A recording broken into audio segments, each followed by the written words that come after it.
Mirror's Edge captured the heart of millions, and everyone who played it wanted more. One day our prayers were answered, and we got Mirror's Edge Catalyst. Even though it was the massive sequel we all wanted, it was seemingly forgotten. But why? And before I answer that question, if you'd like to subscribe, I'd really appreciate it. It's free, and you can unsubscribe at any time. Now, let's start how I start every single one of these videos, with the story. We start with Faith being imprisoned by KrugerSec on the day she's being released. As soon as she is, we meet our rival Icarus, who cuts off our tracking device and gives us another which connects us to the Cabal and any other person we need to contact, like Noah, the Cabal leader that raised Faith after her parents died. We then grab our iconic clothes and get sent out to be tested by the one and only Birdman. He sends us on our first dash to help prove that we are as useful as the day we got sent to prison. We head back and meet up with Noah, who builds up then absolutely deflates Icarus's ego by beating his ass in a game of Go. We get a run to grab data from the agricultural division of Elysium, but instead of leaving when told, we come face to face with another person also hoping to steal information, and the true antagonist of the story comes to light, Kruger, head of KrugerSec. We steal whatever the other person was trying to steal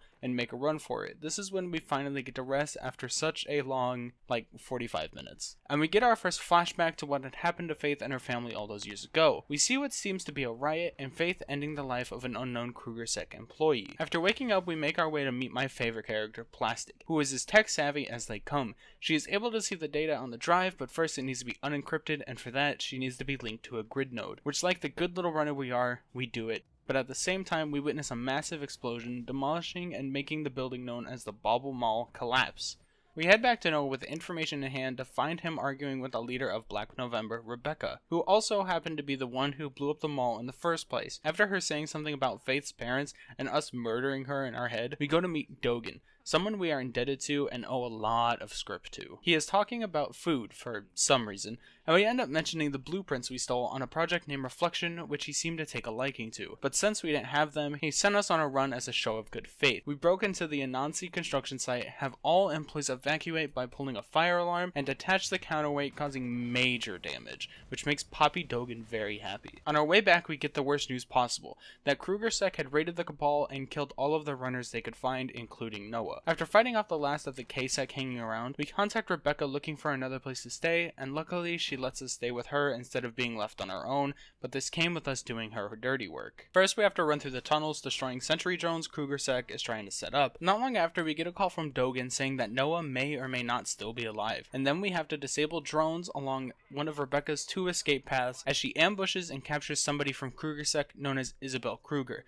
the daughter of Kruger. She tells us that Noah may be being held in a facility known as the Kingdom. We move to another district and chase after a VTOL so that we can ride it and fly our way to where we need to go, which is badass, but the pilots are blind as fuck. We have to break into what is known as Big Dog to connect Plastic to the mainframe so she can figure out if Noah is really dead or not, which just so happens he is alive, and we also find out about Isabel Kruger. But more on that later because it's time to ride on top of a train, which I think is a really cool callback to the first. After our joyride though, we meet back with Dogan, who tells us where the kingdom is, and now we get to learn more about Isabel, who is really Caitlin Connors, Faith's sister who thought had died in tear gas back when her parents had died too. We then run all the way back to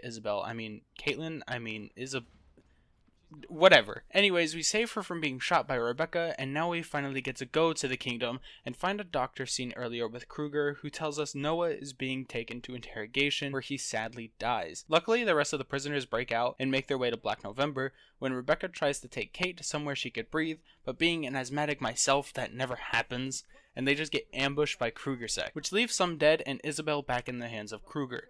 During the attack, Icarus is jabbed and injected with Reflection. We meet back up with Dogan, who believes in us more than we believe in ourselves, and knows we can reverse and stop Reflection before it's widespread and used to control the masses. We make our way to the I couldn't find the district name and break directly into Kruger's personal apartment through the Malice Art Museum and steal his grid print, which is the last thing we need before scaling the largest building in the game, mag rope in hand, and we use it to stop what they had started, but not without a massive fight between Kate and Faith, which leads to Kruger's supposed death, Kate learning to live with Faith instead of hating her, saving her life, and becoming the new head of KrugerSec. Even though the first game wasn't really story heavy and it was more about the movement and the overall mechanics, I really enjoy the more in-depth stories and mission design. There's an increased amount of cutscenes and characters that honestly I'm starting to become invested in. At first, Icarus was an absolute ass who was always trying to prove Faith as someone beneath him, but as we work together, he's actually a really sweet and seemingly insecure character. Even while meeting someone like Plastic, she is quite, well, weird.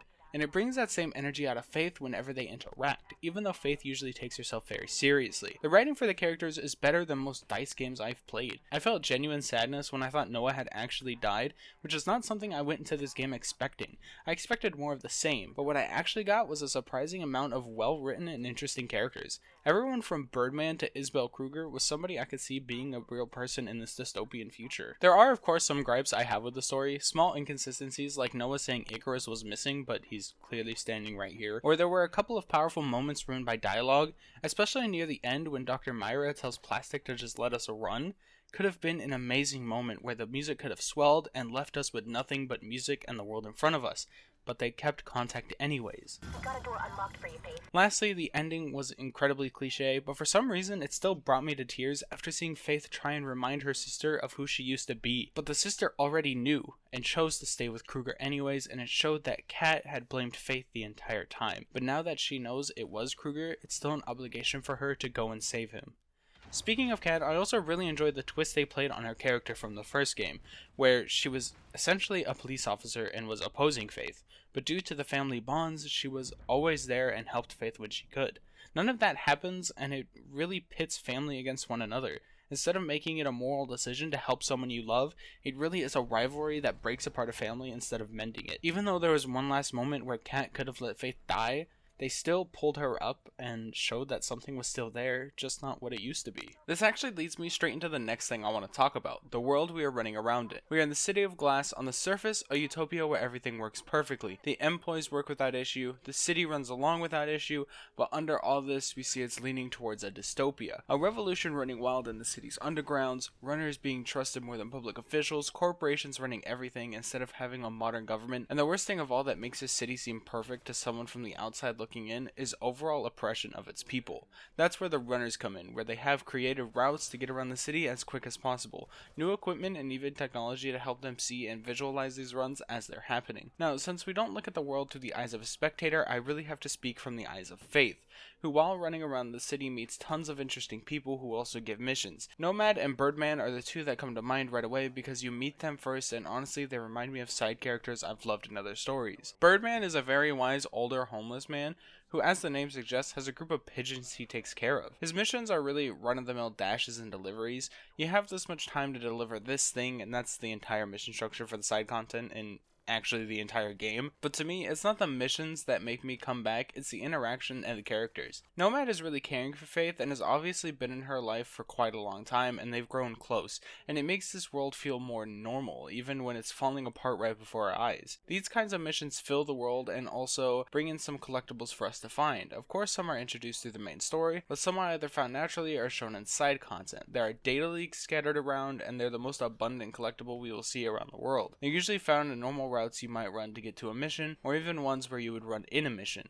You also run right past a lot of electronic parts. I think EA did that just for the joke of their own name. You steal the chips in a mission, and after completing that, you can just take as many as you want. Also around the map, you can find surveillance recordings that deepen the lore of the game and give backstory to what may have happened even before Faith was a runner. Then there are documents and secret bags. I believe there is about one secret bag per area, some areas have more, and 3 to 4 documents per area. Since they are the rarest, they're definitely the hardest to find, but once you find a few, you'll learn their hiding spots and find others quite easy, or just use a guide. Insanely, there are over 700 collectibles, which is worse than any Assassin's Creed game could get, but honestly, I don't mind finding them because the movement and the game in general are really fun. I never found myself wanting to fast travel because I enjoy running routes, or trying to find my own instead of just jumping to where I needed to go. Running is as smooth as the first, but sometimes with some weird animations and some buggy messes that happen from time to time, but for the most part, it feels how you'd want it to feel, with major upgrades and some minor downgrades.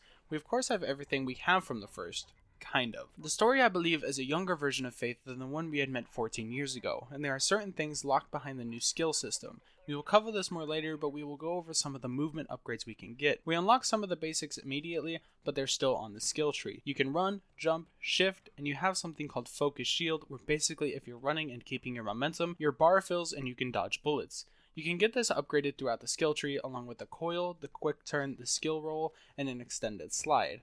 It's all a way to slow progression and honestly feels like a way to extend your playtime. Along with these changes, Runner's vision has changed too. It isn't just a red door or a red box, it's a sort of phantom showing you where to go and slight hints as to what to do, and personally, I'm not a fan of this kind of runner vision, but I kept it on to really experience the game, but it will probably be changed if I come back to 100% the game. There are 3 options for runner's vision: normal, classic, and none at all, which I think is an interesting way of adding difficulty. I do want to go back to the point of the glowing red items. Going back to the first game, it seemed to fit the world a lot more and didn't really stand out as much. Besides this small issue, I think the game is absolutely beautiful, and the world is so much more fleshed out and feels so much more populated. I know I shouldn't compare it to the older game, but it's really the closest thing to it. This game somehow uses 3 to 4 colors really well to show where you're meant to be, where there may be enemies, and even the difference in the districts. I think it looks absolutely beautiful, and that's all thanks to DICE, who I think always make games that hold up really well later in terms of how they look and feel. I do think there are some funny things, especially when it comes to Faith's reflection. Just look at it. I was laughing so hard when I was doing this, and I'm ashamed to say I was saying boing boing over and over again. Speaking of feel, I want to talk about the combat, and it's a little weird. I feel like more often than not, I ended up losing who I was trying to fight, and they ended up behind me because a launch attack didn't work exactly right, or someone else goes funky and I quick turn. There are light attacks and heavy attacks, and honestly the heavies don't feel much slower than the light, so I just found myself spamming those to keep my enemies stunned, which even that can be upgraded by being able to heavy attack somebody and get 3 free light hits on them guaranteed. The biggest issue I have with the combat, the absolute worst thing they could have done with it, is making it mandatory. In this game, as far as I know, there is no disarm, which felt like you could at least keep a pacifist runner in the last game, but here you have to repeatedly beat the living shit out of people to progress the story. It also sometimes feels like the easiest way to defeat enemies is spamming 2 or 3 moves in a rotation because the AI can predict the same one being spammed, but not if it's one after another. And honestly, the combat itself can be buggy, and sometimes when doing an attack from a jump or something that should connect, it just doesn't and you fly over their head anyways. Now that talking about the game itself is out of the way, it's time to talk about what happened and why this game has been forgotten in time. From what I can tell, it's all about initial reception. From critics to fans across the board, it looked like as an unnecessary and cluttered sequel, and honestly, I can agree with the clutter. There's a lot of packed into the small world, and the story does feel a little cliche, especially 6 years later. The game supposedly met sales expectations, and with how little the game sold comparative to other DICE properties, those expectations must have been incredibly low. After the reception and the low review scores, DICE seemed to just abandon the game and the IP in general, but not when releasing a tweet on International Women's Day. Not that it is a bad thing to use Faith for this, but it seems like a slap in the face to some who believed in and supported the IP. It didn't help when it came to the multiple delays in release due to wanting to work on the game's traversal system, and I think they went about it all wrong. From a consumer's point of view, I would rather wait once than multiple times. I'm sure they knew internally that the game wouldn't be ready on many of the dates said, and from recent events with other games, multiple delays just doesn't go well. Of course, I understand they needed more time, and the better thing to do would have just been delaying it for longer originally, instead of pulling out of promises over and over. This probably wasn't DICE at fault, but more their parent company EA, which we all know is the absolute shittiest company ever. And I wish they would just think like a player for once instead of like a corporation.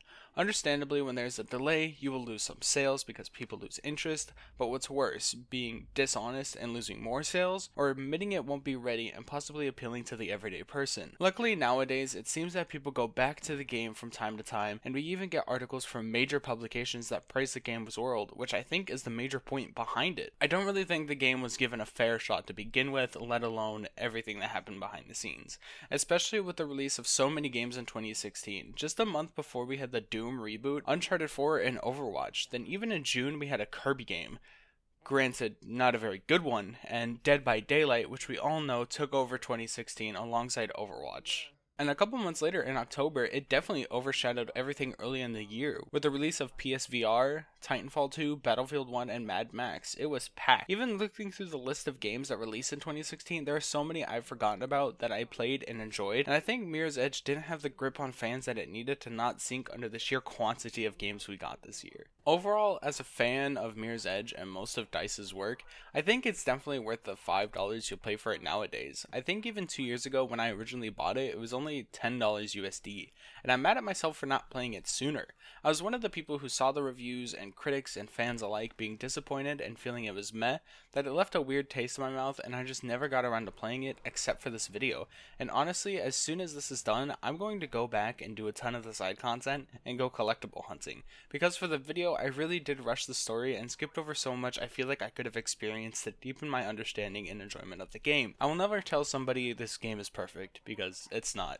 And there's a lot that went wrong, but also a lot that went right. And looking back now, it's really not that bad, and is actually an enjoyable game that can be played in a weekend and enjoyed even years from now. A lot like how I constantly go back to the first game every couple of years.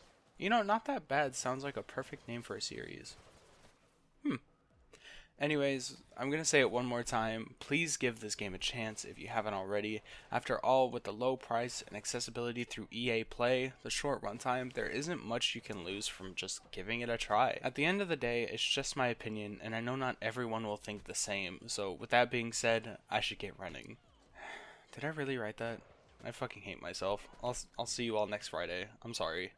So I'm still sick. That may come through in the video. I heard it a lot, but I'm also very self-critical. That I heard a lot of my disgusting face junk going on. A lot more mouth noises than usual, a lot more sniffling. I sound congested, and it's just, yeah, I don't know if it's stress or allergies or sickness. It could be all three at the same time, but if you did watch the video, even with all that going on, thank you. I really do appreciate any support I get, even if it's just a couple of views and a like. So thank you. And I'll see you all next Friday, like I said.